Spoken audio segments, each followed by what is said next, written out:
ఆ గొర్రెపిల్ల 7 ముద్రలలో మొదటి దానిని విప్పినప్పుడు నేను చూడగా ఆ 4 జీవులలో ఒకటి రమ్ము అని ఉరుము వంటి స్వరంతో చెప్పుట వింటిని. మరియు నేను చూడగా ఇదిగో ఒక తెల్లని గుర్రము కనపడెను. దాని మీద ఒకడు విల్లు పట్టుకుని కూర్చుండి ఉండెను. అతనికి ఒక కిరీటము ఇయ్యబడెను. అతడు జయించుటకు బయలువెళ్ళెను. ఆయన 2వ ముద్రను విప్పినప్పుడు రమ్ము అని 2వ జీవి చెప్పుట వింటిని. అప్పుడు ఎర్రనిదైన వేరొక గుర్రము బయలువెళ్ళెను. మనుషులు ఒకరినొకడు చంపుకొనున్నట్లు భూలోకంలో సమాధానము లేకుండా చేయుటకు ఈ గుర్రము మీద కూర్చున్న వానికి అధికారము ఇయ్యబడెను. మరియు అతనికి ఒక పెద్ద ఖడ్గము ఇయ్యబడెను.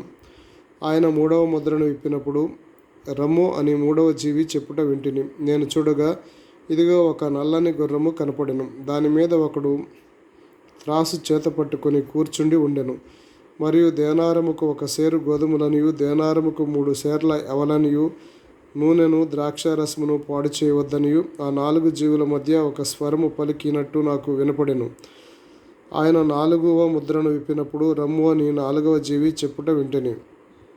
అప్పుడు నేను చూడగా ఇదిగో పాండూర వర్ణము గల ఒక గుర్రము కనపడెను. దాని మీద కూర్చున్న వాని పేరు మృత్యువు. పాతాళ లోకము వానిని వెంబడించెను.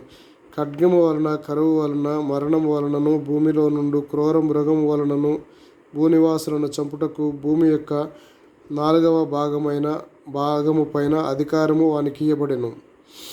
ఆయన 5వ ముద్రను విప్పినప్పుడు దేవుని వాక్యము నిమిత్తము తాను ఇచ్చిన సాక్ష్యము నిమిత్తమును వధించబడిన వారి ఆత్మలను బలిపీఠము క్రింద చూచితిని.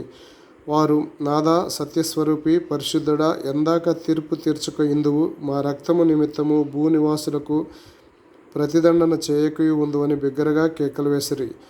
తెల్లని వస్త్రము వారిలో ప్రతివానికి ఇయ్యబడెను. మరియు వారి వలెనే చంపబడబోవారు వారి సహదాసుల యొక్కయు సహోదరుల యొక్కయు లెక్క పూర్తి అగు వరకు ఇంకా కొంచెము కాలము విశ్రమించవలనని వారితో చెప్పబడెను. ఆయన 6వ ముద్రను విప్పినప్పుడు నేను చూడగా పెద్ద భూకంపము కలిగెను. సూర్యుడు కంబళి వలె నలుపాయెను. చంద్రబింబమంతయు రక్తవర్ణమాయెను.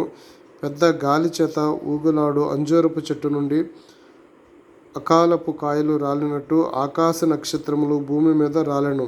మరియు ఆకాశమండలము చుట్టబడిన గ్రంథము వలనై తొలగిపోయెను. వాటి స్థానములు తప్పెను.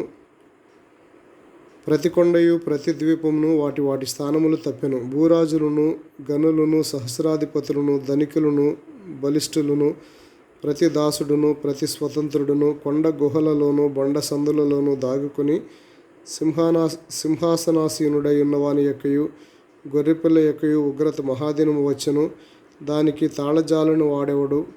మీరు మా మీద పడి ఆయన సన్నిధికి గొర్రెపిల్ల ఉగ్రతకును మమ్మను మరుగు చేయుడి అని పర్వతములతోనూ బండలతోనూ చెప్పుచున్నారు.